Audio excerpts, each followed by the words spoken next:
हाय। अगर आप ये वीडियो देख रहे हैं तो या तो आप हमारे ओनर फ्रीडम स्ट्रैटेजी कॉल के क्लाइंट्स हैं या आप कंसिडर कर रहे हैं कि ये कॉल कैसे काम करता है। सो बेसिकली इस वीडियो में मैं आपको दिखाऊंगा कि ड्यूरिंग कॉल हम किस डैशबोर्ड का यूज़ करेंगे और किस तरह से हम ट्रैक करेंगे कि हम आपको कहाँ पे हेल्प कर सकते हैं।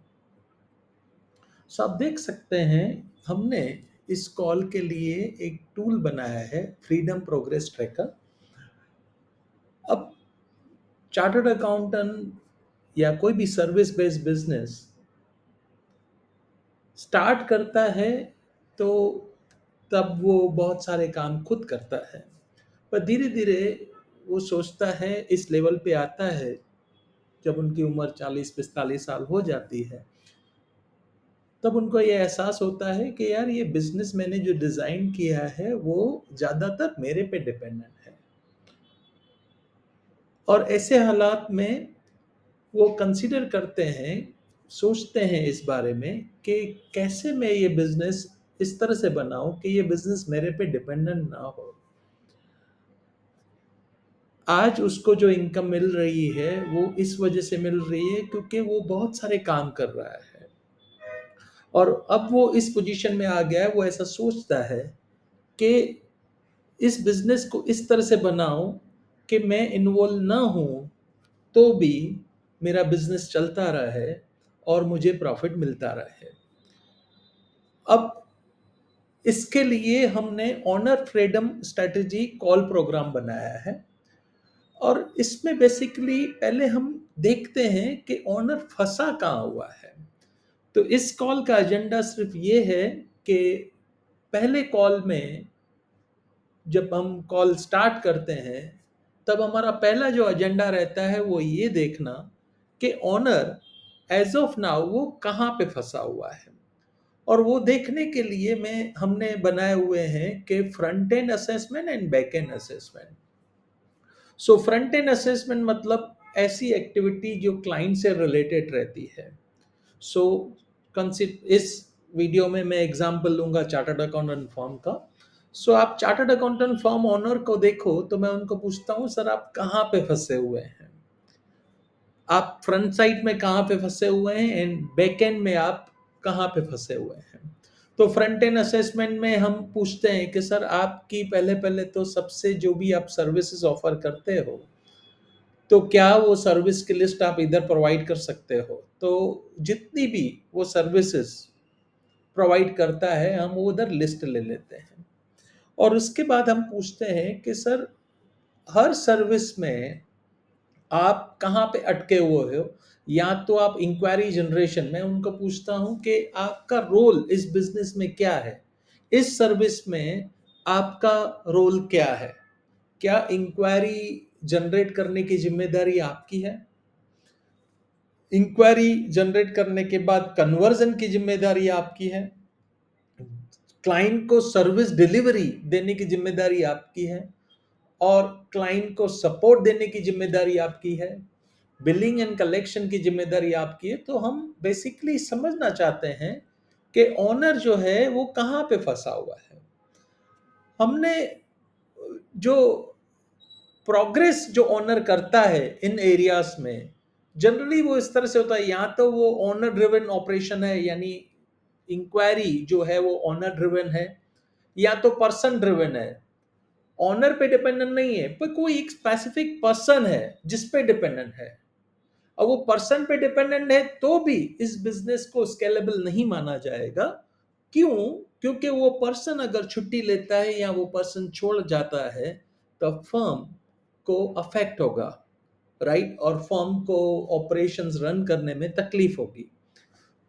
नेक्स्ट होता है प्रोसेस ड्रिवन, यानी फर्म के पास एस्टैब्लिश प्रोसेसेस हैं इंक्वायरी जनरेट करने के, और ये प्रोसेसेस इस लेवल पे हैं कि अगर एक पर्सन छोड़ के भी जाए तो भी ये प्रोसेसेस किसी और पर्सन को सिखाया जा सकता है और जो इंक्वायरी जनरेशन है वो थोड़ा स्मूथ हो सकता है। एंड देन कई फर्म ऐसी होती हैं जो सेमी ऑटोमेटेड, यानी इस लेवल पे वो पहुंच जाती है, उनका प्रोग्रेस इस लेवल पे पहुंचा जाता है कि सर हमको इंक्वायरीज में ज्यादा मेहनत नहीं करना पड़ता। ये सेमी ऑटोमेटेड है, उनके पास प्रोसेसेस हैं, सिस्टम्स हैं, उन्होंने कोई स्ट्रैटेजी ऐसी बनाई हुई है कि जिससे उनकी जो इंक्वायरीज है वो सेमी ऑटोमेटेड है। एंड देन लास्ट होता है ऑटोमेटेड, दैट इज ऑटोमेटेड, यानी इधर न ये इंक्वायरी जनरेशन फॉर्म ओनर पे डिपेंडेंट है, न किसी पर्सन पे डिपेंडेंट है। ये इतना स्मूथ हो गया है कि ऑटोमेटिकली न्यू इंक्वायरीज आती रहती है। तो जब न्यू इंक्वायरीज ऑटोमेटिक आती रहती है, तो यहाँ पे फर्म ओनर अपना टाइम बचा सकता है।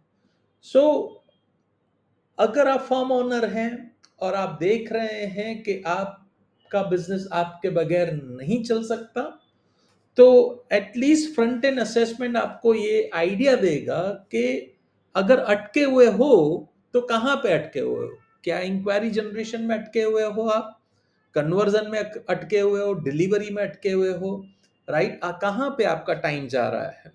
एंड देन हम फिर बैक एंड असेसमेंट करते हैं, यानी फ्रंट एंड असेसमेंट वो ऑपरेशन होते हैं जो क्लाइंट से रिलेटेड रहते हैं, और बैक एंड ऑपरेशंस ये रहते हैं जो ऑफिस मैनेजमेंट से रिलेटेड रहते हैं। टीम मैनेज करना, वर्क अलोकेट करना, क्वालिटी रिव्यू करना, टीम को ऑनबोर्ड करना, ये सारी चीज़ें, स्टाफ को ट्रेनिंग देना, ये सारी चीज़ें आती है बैक एंड असेसमेंट में। तो इन दो चीज़ों से हमको ये पता चलता है कि ये जो ओनर है वो कहाँ पे अटका हुआ है। माइंड वेल, एक चीज़ समझ लो, अगर आपकी फर्म ओनर ड्रिवन है तो ओनर के पास जितना टाइम अवेलेबल है उतना ही ग्रो और स्केल अप कर पाओगे। सो अगर आप देखते हो कि आपका प्रोग्रेस ग्रोथ कहीं पे अटक गया है, टर्नओवर बढ़ नहीं रहा है, मार्जिन्स बढ़ नहीं रहे हैं, कैश फ्लो जनरेशन कैपेसिटी बढ़ नहीं रही है, तो उसकी वजह कहीं ये तो नहीं है कि सारे ऑपरेशंस आपने जो डिजाइन किए हुए हैं वो इस तरह से हैं कि वो ओनर पे डिपेंडेंट रहते हैं।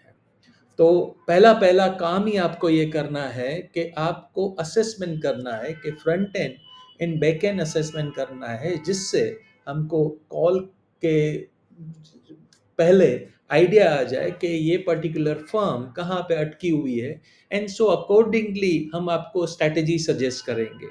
सो फर्स्ट एंड फॉरमोस्ट आपको ये असेस करना बहुत ज़रूरी है कि कहाँ पे आप अटके हुए हैं, कौन सी सर्विसेज में आप अटके हुए हैं, राइट? इस कॉल में हम यहीं तक सीमित रखते हैं, नेक्स्ट कॉल में हम समझेंगे कि उसकी वजह क्या है, राइट?